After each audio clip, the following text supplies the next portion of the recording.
Retiring at 65 is not a law. It's just what most people do. Not because it's the best choice, but because they never question the default.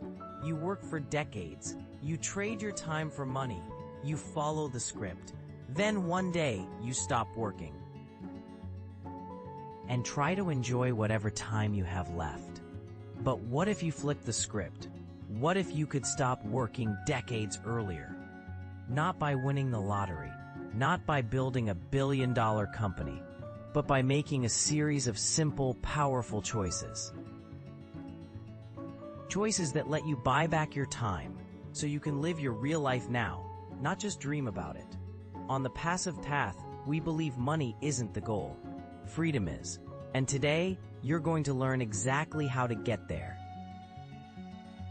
Let's start with a question most people never ask. What does retirement really mean?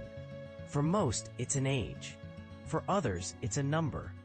But for the financially independent, it's something else. It's the moment when work becomes optional, when your money makes enough money to cover your life, and you no longer need a paycheck to survive. That's the core idea behind FIRE, financial independence, retire early. Lean FIRE means living simply. You keep expenses low. You focus on essentials. You skip the fluff. And because your cost of living is lower, you reach financial independence faster. Fat FIRE is different. It's about retiring with more comfort, more luxury. You might want the fancy vacations, or the big home, or private healthcare and fine dining. There's nothing wrong with either path, but each has its price. Lean FIRE means reaching your goal faster. Fat FIRE means needing a bigger nest egg. It comes down to one question. Do you want to retire sooner with less or later with more? There's no right answer, only the right answer for you.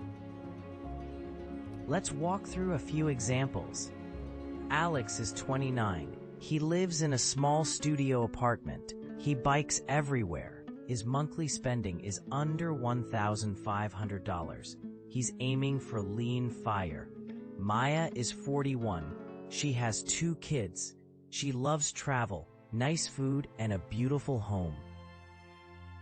Her monthly budget is closer to $6,000. She's going for Fat FIRE. Both are chasing freedom, but their numbers and timelines will look very different. You might be somewhere in between, and that's okay. You don't need to label yourself. You just need to know your number, the number that lets you walk away from the 9-to-5. The number that sets you free. Now let's figure out what that number actually is, because without it, FIRE is just a wish. Ready? Let's build your freedom number. Here's how to calculate your freedom number. It's simple math, but it changes everything. Start with your annual expenses, not your income, your expenses. How much does it take to live your life each year? Include housing, food, transportation, healthcare, utilities, insurance, travel, anything that matters to you. Now, multiply that number by 25. That's your freedom number. Why 25? Because of something called the 4% rule. The 4% rule is based on historical data. It says you can safely withdraw 4% of your investments each year without running out of money. If you spend $40,000 a year, multiply it by 25, you get $1 million. That's the amount you need to generate $40,000 per year, forever. If you spend $30,000, you need $750,000. If you spend $20,000, you need $500,000. The less you spend, the faster you're free. Let's look at some example cases. Anna is a minimalist. She lives alone. No car. Simple meals. Rent is cheap. Her annual budget is $18,000. Her freedom number is $450,000. Jordan is a remote working couple. They slow travel around the world. Their total budget is $36,000 per year. Their freedom number is $900,000. Chris and Taylor have 2 kids. They live in the suburbs. Private school, 2 cars. Monthly expenses hit $7,000. Their annual spending is $84,000. Their freedom number is 2.1 million. Chris and Taylor have 2 kids. They live in the suburbs. Private school, 2 cars. Monthly expenses hit $7,000. Their annual spending is $84,000. Their freedom number is $2.1 million. Same formula, different choices, different timelines. And here's the secret. Your freedom number isn't fixed. You can lower it. You can adjust it. You can design it. Want to cut your timeline in half? Trim $500 from your monthly expenses. That's $6,000 less per year, which lowers your freedom number by $150,000. That's the power of frugal flexibility. You don't need to live like a monk. You just need to be intentional. Track your spending for 3 months. Find your real average, then run the math. Your freedom number is not a dream, it's a target, and targets can be hit with a clear plan and steady action. But how do you actually get there? You can't just save your way to freedom. You need to make your money grow. Let's talk about what to cut, what to keep, and how to get there faster. Most people think saving money means cutting joy. It doesn't. It means cutting waste. You don't need to suffer to retire early. You just need to stop bleeding cash in places that don't matter. Start with the big 3. Housing, transportation, food. These eat up most budgets, so they're where the biggest wins live. Let's talk housing. Do you really need that much space? Could you move to a cheaper area? Could you house hack? Rent out a room? Live with roommates for a few years? If rent is half your income, you're not investing, you're surviving. Now, transportation. Cars are freedom, but they're also money pits. New car smell fades. Payments don't. Could you drive less? Sell the second car? Use public transit? Bike? Every $1,000 you save on car costs is fuel for your freedom. Now, food. Are you eating out because it's easy or because you love it? There's a difference between a celebration and a habit. Try this. 1 month, no delivery apps, no drive-thrus, no impulse snacks, meal prep once a week, batch cook. Use a simple, repeatable grocery list. You'll save hundreds. You'll eat better. You won't miss the bloat. Now go smaller. Audit your subscriptions. How many do you actually use? Be honest. Cut the ones you forgot about. Pause the ones you rarely touch. Downgrade the ones that don't spark joy. You're not cutting entertainment, you're reclaiming cash flow. What about clothes? Buy what fits. Buy what lasts. Buy less. Most people wear the same 5 outfits anyway. The rest just collect dust. Now track your spending. Every dollar, every category. Use a spreadsheet, an app, a notebook. Doesn't matter how. Just do it. Because until you know where your money goes, you can't redirect it toward freedom. This isn't about living poor. It's about living with purpose. And once you've stopped the leaks, it's time to grow the flow. Let's talk about income next. Cutting expenses helps, but you can only cut so much. Earning more has no ceiling. It's how you speed up the path to freedom. Start with your main job.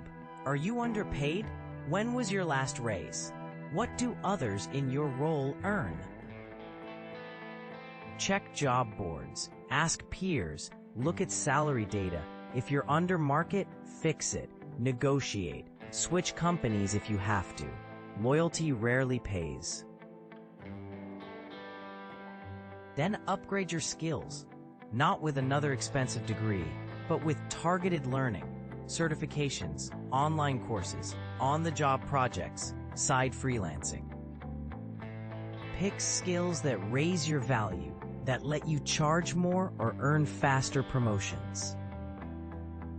Next, consider side income. But be smart. Not all side hustles are worth your time. Avoid the traps. If it pays $3 an hour, it's not a side hustle. It's a digital sweatshop. Look for leverage, something scalable, something flexible, something you enjoy, or at least don't hate. Ideas worth exploring: freelance writing, tutoring, online courses, affiliate marketing, remote consulting, print-on-demand products, licensing photos or music, coding small tools or apps, renting out something you own. Start small. Test one idea. Give it 30 days. Track the results. If it makes $1, it can make $100. If it makes $100, it can make $1,000. If it scales, it can cover your monthly expenses. Now protect your time. Don't burn out trying to build 5 income streams. You don't need a hustle empire. You need consistent cash flow and breathing room. Keep your day job strong. Use one side income to accelerate your investing. Reinvest the gains. The faster your income grows, the faster you fund your freedom. But where should that money go? Let's look at where to park your cash and how to make it work for you. Money sitting in a savings account doesn't grow. It waits, and waiting is not a strategy. To retire early, your money needs a job. It needs to work while you sleep. Let's break it down. First, your emergency fund. This is your safety net. Cash you can reach instantly. No penalties, no delays. How much? Start with 3 months of expenses.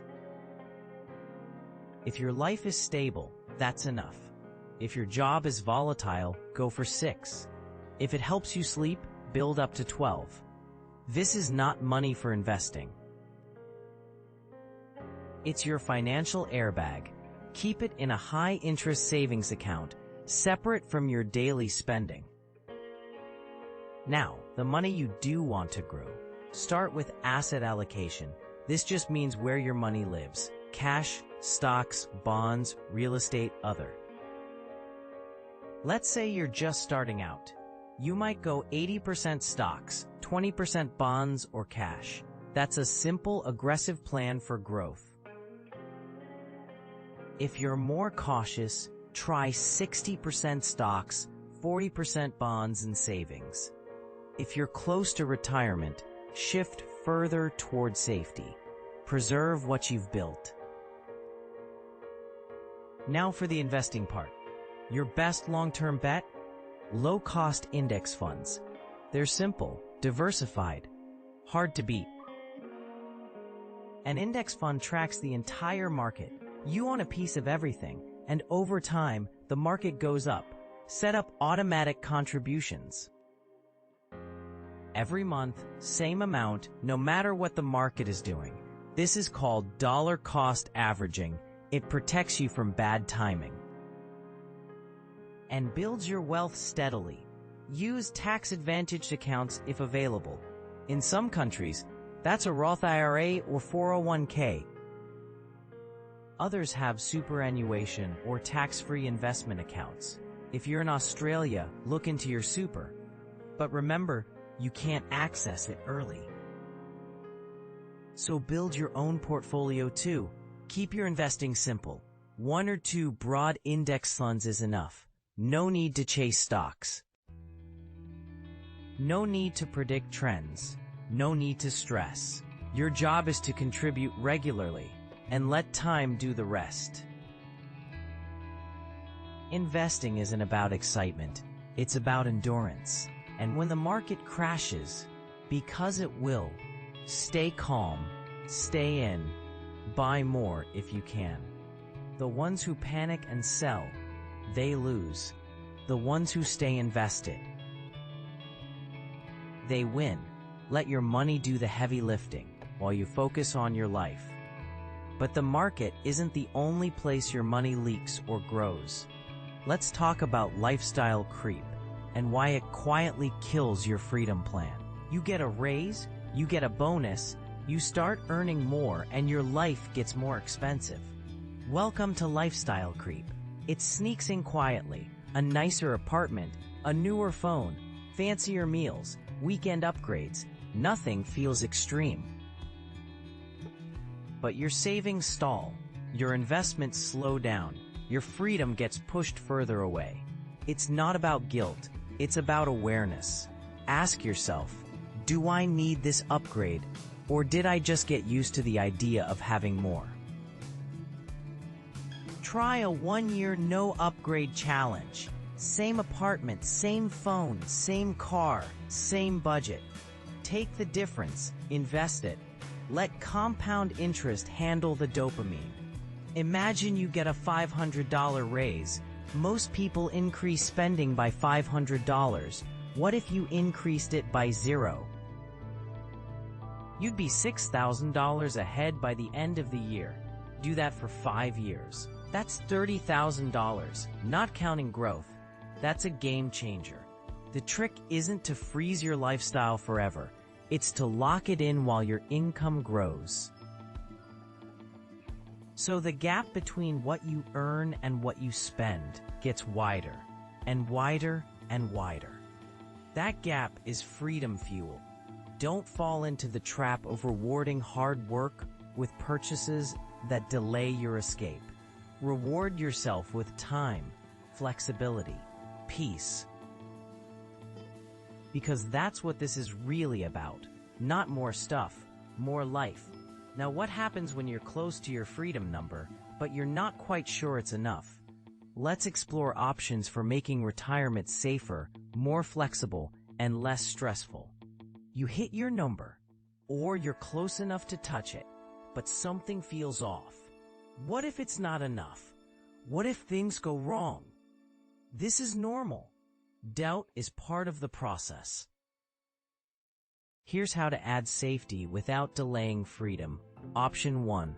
Work part-time, just a few hours a week, doing something low stress, or something you actually enjoy. This adds cash flow and gives your investments more time to grow. Option 2. Build alternative income streams. Start a blog, sell digital products, teach online, rent out a spare room, write a book, license a photo. Even $200 a month makes a difference.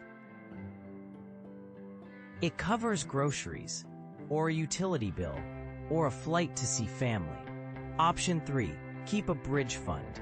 Extra savings you can live on for 1 to 2 years, so your investments stay untouched during market dips. This gives you flexibility and reduces the pressure to sell when things are down. Option 4. Access local benefits or retirement systems. In some countries, like Australia, there's superannuation and the pension. These can serve as backup, but they're usually age-locked, so don't rely on them for early retirement. Use them as insurance, not a strategy. What matters most is control. You're not trapped in a job. You're choosing what to do. Whether you work or not, earn or not, the decision is yours. That's real freedom. Now let's go further. What happens after you stop working? What does early retirement actually feel like? And what should you expect when the routine disappears? Now let's go further. What happens after you stop working? What does early retirement actually feel like? And what should you expect when the routine disappears? You wake up, no alarm, no meetings, no boss, just silence. At first, it feels like magic. No rush, no stress, just time. But then something strange happens. You start to feel restless, a little lost. This is the hidden side of retirement, the part no one talks about. Not working is easy. Knowing what to do with your time, that's harder. For years, your life had structure. Now the structure is gone, and you have to build your own. Here's how to do it. First, stay physically active. Go for walks, join a gym, take a dance class, move your body every day. Second, stay mentally sharp. Read books, learn something new, start a project, take a course, challenge your brain. Third, create purpose, volunteer, mentor, build something, teach something, start a small business just for fun. Do something that makes you feel useful, not busy, useful. Fourth, maintain social connections. Retirement can be lonely, especially if your social life was tied to your job. Make time for friends, join groups, start conversations. Be intentional about your community. Fifth, balance productivity with rest. Some days, do nothing. Sit in silence, take naps, stare at the ceiling. But don't let rest turn into apathy. Keep your life moving, even slowly. Sixth, keep learning. Curiosity is fuel. It keeps you alive. Take a class, try a new hobby, explore a new place, be a beginner again. Lastly, give yourself permission to reinvent. Retirement is not the end. It's a new beginning. You can start over, try new roles, become who you've always wanted to be. This is your time, and you've earned it. But there's one more challenge, the emotional side of enough. The voice that whispers, just a bit more. Let's talk about that next, and why knowing when to stop is the final test of freedom. You hit your number, you're financially free, but something inside keeps saying, keep going, just a bit more. What if it's not enough? This is the scarcity mindset. The fear of not having enough, even when the math says you do. It's human, it's common, and it can ruin your freedom. There's always more money to chase. Another upgrade, another safety net, another milestone. But if you don't learn to say enough, you'll never stop chasing. Financial independence isn't just numbers, it's peace, trust, restraint. Ask yourself, what would make me feel safe? What would make me feel content? Then build a buffer, add a cushion, prepare for uncertainty, but set a finish line and honor it. If your expenses are covered and your life is rich with time, you've made it. More money won't fix fear. Only clarity and discipline will. This is the final step, knowing when to stop and choosing to live. Because if you never step away, you're not free. You're just rich and trapped. Freedom starts with a decision, to be present, to enjoy what you've built, to stop running. And if something does go wrong, you still have tools and backup. You're not helpless. The real safety is knowing how to adjust, not how to hoard. Now let's zoom out. Most people will never do this, not because they can't, but because they won't. Let's look at why, and what makes your path different from the crowd you're leaving behind. Is this conversation helpful so far? Most people will never retire early, not because it's impossible, but because it's uncomfortable. They want the rewards, but not the trade-offs. They want freedom, but not discipline. They want results without delay. This is the real divide, not between rich and poor, but between long-term thinkers and short-term spenders. Early retirement demands choices. Skip the luxury now to buy decades later. Say no to upgrades. Say yes to investing. Say no to pressure. Say yes to planning. The crowd follows trends. You follow principles. The crowd spends raises. You invest them. The crowd leases cars. You ride the one that's paid off. The crowd says, I deserve this. You say, I'm buying my time back. That's the real difference. You're not better. You're just clear. Clear on your values, clear on your goals, clear on what matters. And you don't need to be perfect. You just need to be consistent, because time rewards consistency, not brilliance, not luck, not talent, just consistency. Every dollar saved, every investment made, every upgrade skipped, it all adds up. You don't need a six-figure income. You don't need to be a financial expert. You just need to care enough to start. Start small. Start now. Start where you are. That's the path we walk on this channel. That's the passive path. Now let's wrap it up with clear steps you can take today to get moving toward your freedom number and finally put this plan into motion. You've made it to the end. That already puts you ahead of most people. You now know how to calculate your freedom number, how to cut waste without cutting joy, how to grow your income, and how to make your money work for you. You've seen how early retirement works and what life looks like on the other side. But knowledge alone isn't enough. It's what you do next that matters. So take one step today. Track your spending, open an investment account, run your FIRE number. Start small, but start. If this video helped you, like it, subscribe to The Passive Path for more. Comment below with your FIRE goal and share this with someone you care about, someone who deserves more freedom, more time, and more choice. Wishing you clarity, discipline, and a future you don't need to escape from. Feel free to check out the other videos on The Passive Path, and I'll see you in the next one.